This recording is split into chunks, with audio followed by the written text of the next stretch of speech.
ठाण्यात बसपा शिवसेना कार्यकर्ते आमने सामने आले। ठाण्यातील वागळे विभागात तणावाचं वातावरण आहे। घटनास्थळी पोलिसांचा मोठा फौज पाहायला मिळतोय, तर सध्या परिस्थिती नियंत्रणात असल्याची माहिती आहे। ठाण्यात बहुजन समाज पक्ष आणि शिवसेनेचे कार्यकर्ते आमने सामने आले होते। ठाण्यातील वागळे विभागात तणावाचं वातावरण काही काळ खरं तर निर्माण झालं होतं आणि त्यानंतर घटनास्थळी पोलिसांनी मोठा बंदोबस्त आता तैनात केलाय। सध्या परिस्थिती नियंत्रणात असल्याची महत्त्वाची माहिती। या संदर्भात सविस्तर माहिती जाणून घेऊयात। आपले प्रतिनिधी मनीष गांगुर्डे आपल्या सोबत जोडले जातात। मनीष, काय सविस्तर माहिती?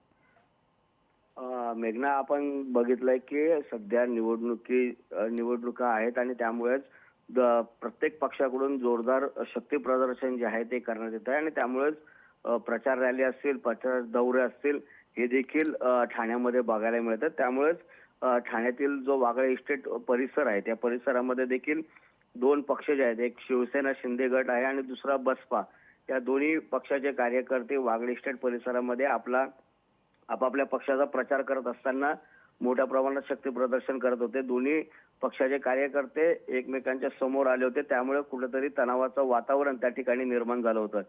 यामुळेच श्रीनगर पोलीस स्टेशनचे जे सर्व कर्मचारी आहेत ते तात्काळ त्या ठिकाणी हजर राहिले होते आणि त्यामुळे जे वातावरण आहे ते थोडंसं नियंत्रण आणण्यात त्यांना यश आलं।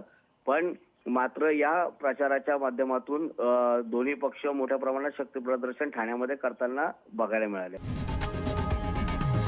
लोकशाही मराठी ऐका, पहा, जागरूक रहा।